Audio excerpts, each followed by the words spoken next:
Manajemen kepala sekolah dalam kebijakan penerimaan siswa baru. Selamat datang.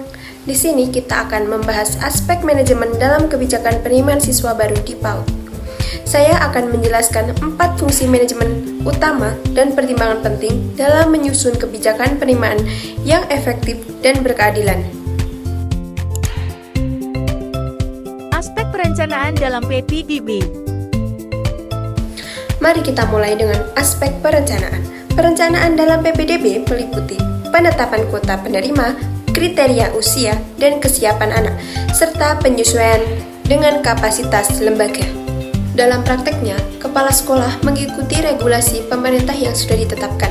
Kebijakan pemerintah yang dimaksud adalah Permendikbud tentang penerimaan peserta didik baru, yang mengatur standar usia minimal masuk PAUD yaitu 2-6 tahun, persyaratan administrasi, serta prinsip non-diskriminasi dan transparansi dalam penerimaan. Regulasi ini juga mencakup kebijakan zonasi untuk PAUD di beberapa daerah, penetapan rasio ideal guru dengan murid, dan kewajiban penerimaan anak berkebutuhan khusus. Filosofi yang mendasari adalah bahwa setiap anak memiliki hak untuk belajar tanpa diskriminasi. Perencanaan yang baik harus mempertimbangkan usia minimum dan kesiapan perkembangan anak sesuai dengan standar pemerintah. Ini bukan sekedar formalitas, tapi memastikan anak mendapatkan layanan pendidikan yang sesuai dengan tahap perkembangannya. Kapasitas lembaga juga harus diperhitungkan untuk menjaga rasio ideal guru dengan murid yang ditetapkan regulasi. Aspek pengorganisasian tim PPDB. Aspek pengorganisasian mencakup pembentukan tim penerima, pembagian tugas, dan koordinasi antar bagian untuk menjamin kelancaran proses. Langkah pertama adalah pembentukan panitia PPDB yang resmi sesuai standar yang ditetapkan dalam regulasi pemerintah. Tim ini kemudian diberikan legitimasi melalui surat keputusan yang jelas. Pembagian tugas harus spesifik. Siapa yang menangani administrasi, siapa yang bertanggung jawab pada sosialisasi, dan siapa yang mengkoordinasi keseluruhan proses. Koordinasi antar bagian sangat krusial. Misalnya, bagian administrasi harus berkoordinasi dengan bagian keuangan terkait pembayaran, serta dengan bagian akademik untuk kesiapan penetapan kelas. Tanpa koordinasi yang baik, proses bisa terhambat dan menciptakan kebingungan yang melanggar prinsip transparansi. Aspek pelaksanaan PPDB. Tahap pelaksanaan dimulai dari sosialisasi kepada masyarakat, pendaftaran, seleksi, hingga pengumuman hasil penetapan kelas. Setiap tahap memiliki prosedur yang harus diikuti secara konsisten sesuai regulasi. Prosesnya dimulai dengan sosialisasi program dan syarat pendaftaran sesuai ketentuan pemerintah. Kemudian, orang tua melakukan pendaftaran dengan melengkapi dokumen yang diperlukan seperti akte kelahiran, kartu keluarga, dan surat keterangan sehat. Tahap berikutnya adalah verifikasi dokumen dan persiapan teknis seperti pengukuran seragam. Yang menarik adalah tidak ada kriteria seleksi khusus yang rumit sesuai prinsip pemerintah tentang keadilan akses. Selama memenuhi syarat usia dan melengkapi administrasi, semua anak memiliki kesempatan yang sama. Ini mencerminkan prinsip keadilan dan non-diskriminasi dalam akses pendidikan. Penetapan dan penempatan kelas menjadi tahap akhir yang penting. Di sini, mempertimbangkan seperti keragaman latar belakang, kebutuhan khusus anak, sistem prioritas seperti saudara kandung, serta zonasi jika diterapkan.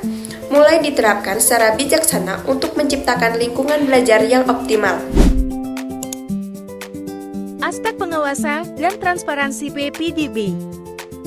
Pengawasan bertujuan menjamin transparansi, keadilan, dan keterbukaan informasi dalam seluruh proses penerimaan siswa baru sesuai amanah regulasi pemerintah.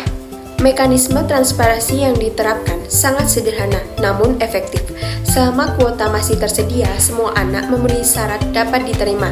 Jika satu kelas sudah penuh, akan dibuka kelas baru sesuai kapasitas lembaga dan rasio guru dengan murid yang ditetapkan pemerintah. Ini adalah transparansi sejati sesuai prinsip pemerintah.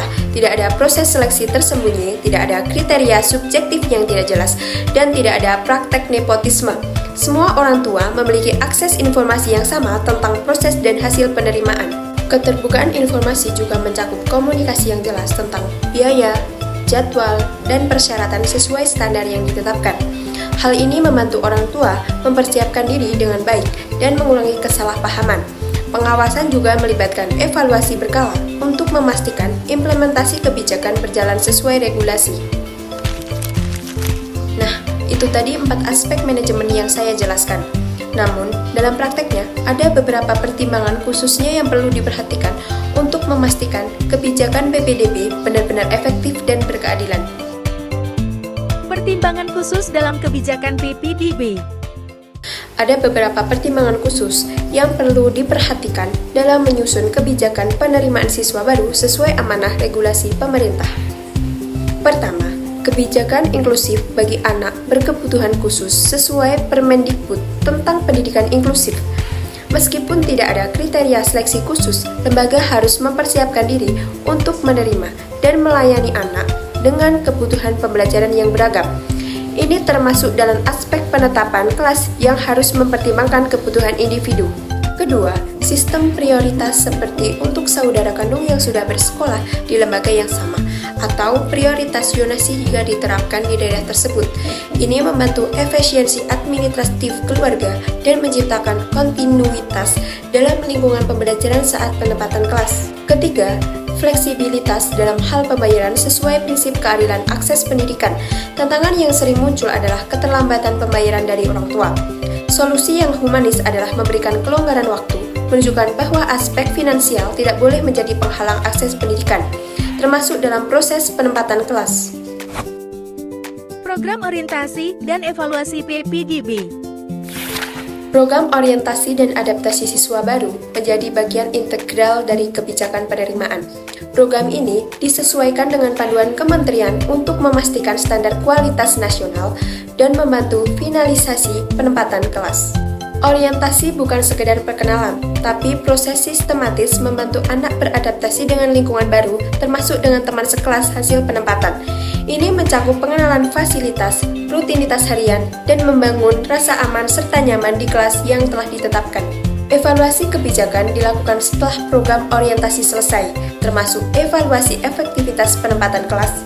Ini memberikan gambaran menyeluruh tentang efektivitas seluruh proses PPDB.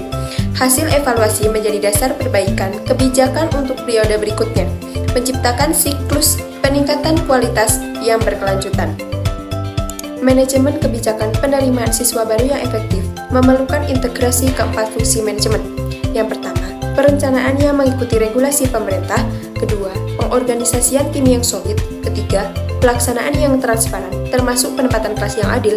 Terakhir, pengawasan yang ketat.